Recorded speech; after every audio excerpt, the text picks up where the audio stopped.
साल था 1958। देहरादून की पहाड़ियों पर एक 27 साल का नौजवान गुमसुम बैठा था।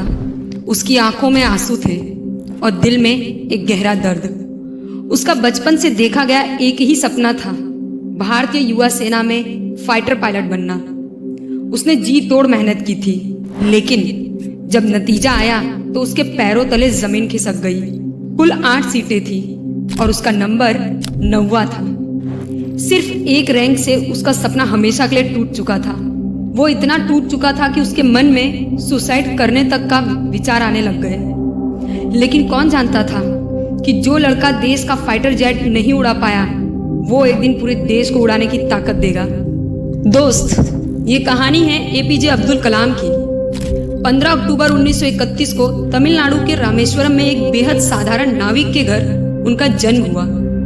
घर के हालात इतने तंग थे कि कलाम साहब को सुबह 4 बजे उठना पड़ता था।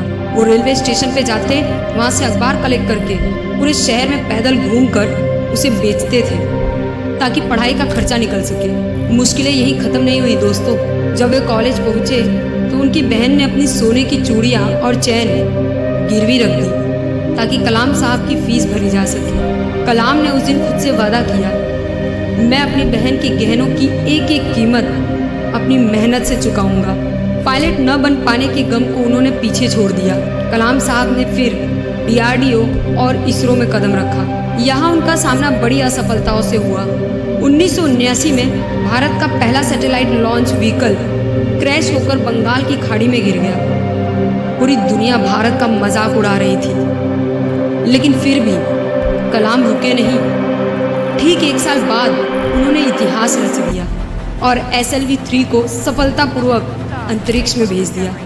इसके बाद उन्होंने भारत को पृथ्वी, आकाश, त्रिशूल और अग्नि जैसी घातक मिसाइलें दी।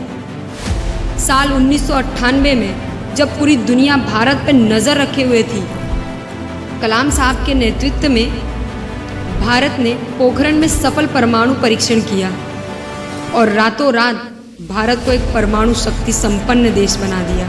अभिनंदन होना चाहिए वैज्ञानिकों का, उन इंजीनियरों का जिन्होंने पोखरण में जो कुछ हुआ उसे सफलतापूर्वक करके दिखाया। पूरी दुनिया हैरान थी और भारत को मिल चुका था अपना मिसाइल मैन।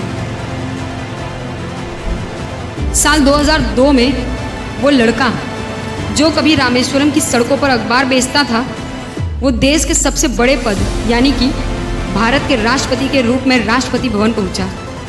लेकिन इतनी बड़ी कामयाबी के बाद भी उनकी सादगी नहीं बदली। जब वो राष्ट्रपति भवन आए तो उनके पास सिर्फ 2 सूटकेस थे, जिनमें कुछ जोड़ी कपड़े और किताबें थी।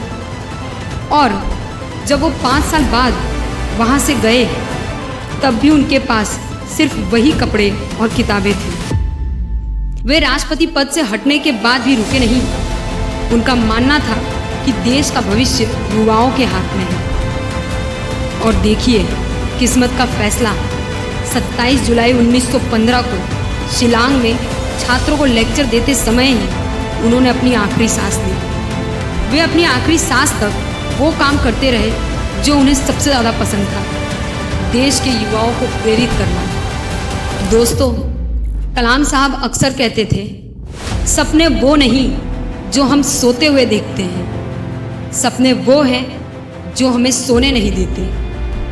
अगर आज आप भी किसी असफलता से टूट चुके हैं तो याद रखिए, देहरादून की पहाड़ियों पर बैठा वो हताश नौजवान अगर देश का राष्ट्रपति बन सकता है तो आप भी अपनी ज़िंदगी में कुछ भी हासिल कर सकते हो। आपको सिर्फ एक देर है तो खुद को पहचानने की, चाहे जो हो, रुकना मत। दोस्तों, आपको कलाम साहब की ज़िंदगी का सबसे बेस्ट बात कौन सी लगी, कमेंट में ज़रूर बताना। और अगर वीडियो अच्छी लगे तो प्लीज़ इसे सब्सक्राइब ज़रूर करें। तब तक जय हिंद।